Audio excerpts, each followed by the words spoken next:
11월 6일 새벽 예배를 시작하겠습니다. 사도신경을 고백합니다. 전능하사 천지를 만드신 하나님 아버지를 내가 믿사오며 그 외아들 우리 주 예수 그리스도를 믿사오니 이는 성령으로 잉태하사 동정녀 마리에게 나시고 본디오 빌라도에게 고난을 받으사 십자가에 못 박혀 죽으시고 장사한 지 사흘 만에 죽은 자 가운데서 다시 살아나시며 하늘에 오르사 전능하신 하나님 우편에 앉아 계시다가 저리로서 산 자와 죽은 자를 심판하러 오시리라. 성령을 믿사오며 거룩한 공예와 성도가 서로 교통하는 것과 죄를 사하여 주시는 것과 몸이 다시 사는 것과 영원히 사는 것을 믿사옵나이다. 아멘. 성경 말씀 누가복음 17장 1절과 2절입니다. 17장 1절부터 2절입니다. 제가 읽겠습니다. 예수께서 제자들에게 이르시되 실족하게 하는 것이 없을 수는 없으나 그렇게 하는 자에게는 화로다. 그가 이 작은 자 중에 하나를 실족하게 할진대 차라리 연자맷돌이 그 목에 매여 바다에 던져지는 것이 나으리라.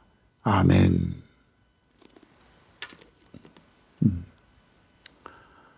한 주간이 또 이렇게 시작이 됩니다. 이번 한 주간도 하나님의 은혜 속에 분명히 우리는 살아가게 될 줄로 믿습니다. 오늘은 실족하게 하지 말라. 실족하게 하지 말라. 많이 들어봤죠?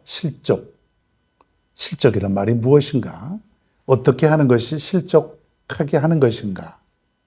이렇게 하지 말라는 거니까 그 죄가 얼마나 또 큰가?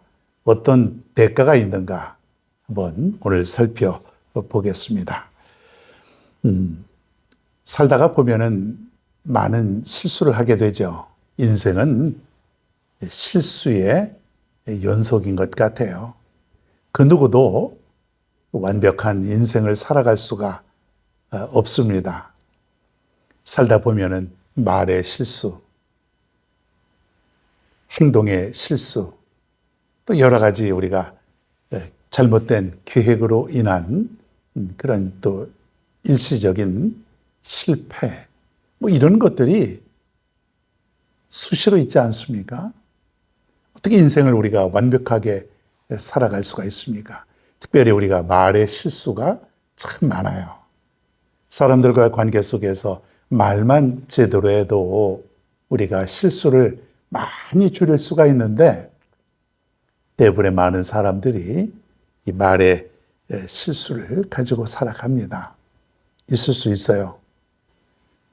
자, 그런데 오늘 주님께서 뭐라고 말씀하시냐면 실수하면 안 되는 것 딱 한 가지가 있는데 그것은 바로 실족하게 하는 것이다. 사람을 실족하게 하는 것이다.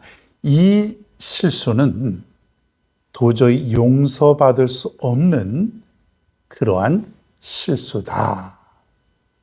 그러면서 오늘 1절, 2절에 보면은 예수께서 제자들에게 이르시되 실족하게 하는 것이 없을 수는 없으나 그렇게 하는 자에게는 화로다. 그가 이 작은 자 중에 하나를 실족하게 할진대 차라리 연자맷돌이 그 목에 매여 바다에 던져지는 것이 나으리라. 여기서 보면은 작은 자 중에 하나를 실족하게 했을 때 작은 자, 아직 믿음이 연약한 자, 이제 하나님을 알기 시작한 자, 아니면 아직 하나님을 알지 못하고 있는 그러한 사람들을 실족하게 한 자, 이 사람은 어떻게 해야 되냐면 차라리 그 연자맷돌을 목에 걸고 바다에 던져지는 것이 나으리라. 얼마나 이 작은 자 하나를 실족하게 한 것이 무겁고 큰 죄면은 연자맷돌 무거운 거는요 1톤 정도 나간대요. 1톤. 사람이 한 60kg, 70kg인데 한 15배 정도 되는 무게죠. 들 수도 없어요. 움직일 수도 없습니다. 보통 말, 또 나귀, 소 이런 짐승들이 그것을 이렇게 돌리면서 방아를 찢는 그런 농기구인데 이 연자맷돌은 너무나 크고 무거운 것이에요. 사람이 감당하기에는 거의 불가능한 거죠. 자, 그런데 오늘 말씀해 보면은 작은 자 하나가 실족당하면은 그 작은 자를 실족해 하면은 연자맷돌 목에 걸고 바다에 빠지는 게 더 낫다. 도대체 어떻게 했길래? 작은 자라고 하는 것은 무엇일까요? 아직 믿음이 연약한 자를 가리킬 수도 있습니다. 아직 하나님을 잘 모르는 자들인데 저들에게 실족해서 저들을 정말 마음에 상처를 주거나 저들에게 심한 잘못을 해서 하나님을 떠나고 교회를 떠나게 한 자들, 그리고 하나님을 믿으려고 하지 않는 마음을 갖게 한 자들, 이게 너무나도 큰 죄라는 거예요. 여러분, 나의 잘못으로 인해서, 나의 실수로 인해서 하나님을 떠나게 되었다? 하나님을 믿지 못하게 되었다? 얼마나 큰 죄냐 이거예요. 내 잘못으로 인해서 하나님을 안 믿거나 하나님을 믿다가 떠나거나 이러면은 이것이 너무나도 큰 죄라는 거예요. 혹시 살다가 우리가 이런 일은 없었을까요? 모르죠. 우리는 무엇을 했는지도 모르고 살아갈 때가 너무 많습니다. 내가 한 한마디를 통해서, 내가 한 잘못된 한 행동을 통해서 하나님을 떠나게 했다면 이 잘못이 얼마나 크냐 이거예요. 그러니 얼마나 우리가 조심하고 살아가야 됩니까? 자칫 내가 잘못하면은 하나님을 떠나게 되고 믿음 버리게 되고 하나님을 믿으려고 하다가도 믿지 않게 되는 그런 상황이 있을 수 있기에 내가 말하는 말 한마디, 내가 살아가는 그 모습 하나하나, 내 행동 하나하나, 이게 너무나도 중요하다는 것이에요.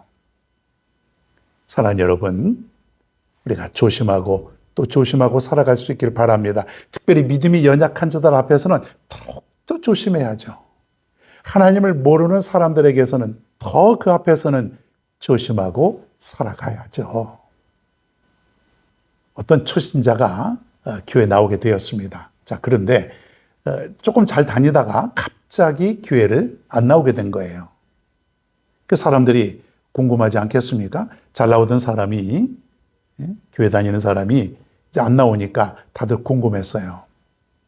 그래서 목사님이 어느 날 이 사람의 집을 방문을 했습니다. 그래서 이렇게 물어봅니다. 도대체가 그동안 열심히 나오시다가 왜 교회를 안 나오게 됩니까? 왜 지금 교회를 안 나오고 있습니까? 무슨 일이 있습니까? 이렇게 물어보았더니 그제서야 이 사람이 목사님께 얘기를 하더랍니다. 제가요, 가정에서 드리는 예배에 몇 번 참석을 해봤습니다.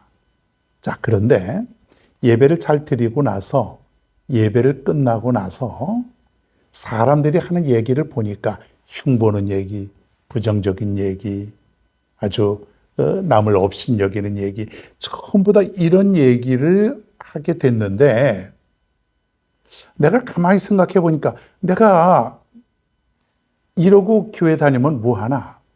교회 다니면 다 저렇게 되는가?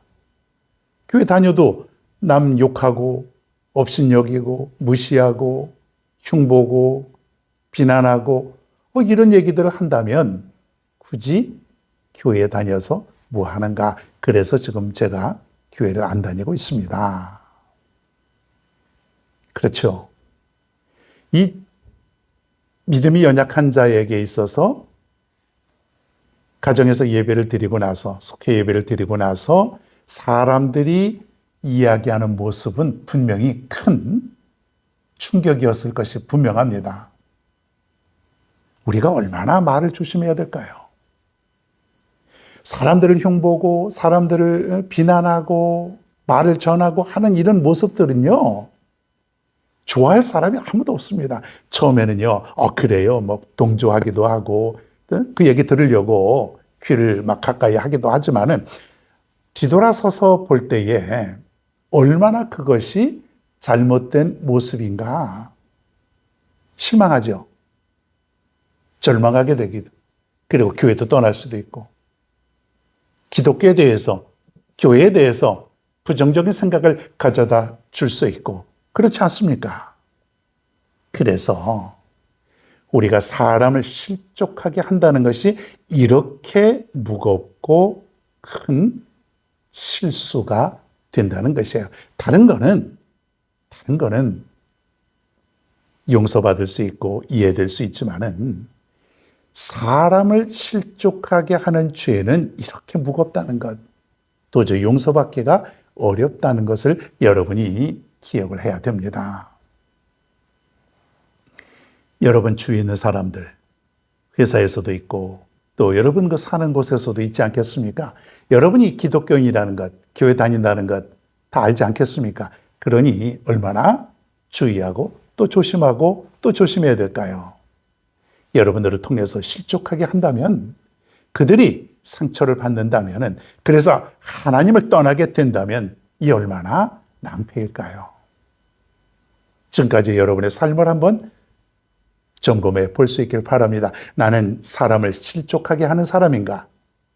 아니면 나는 사람을 주님께로 인도하는, 사람을 세우는 그런 사람인가?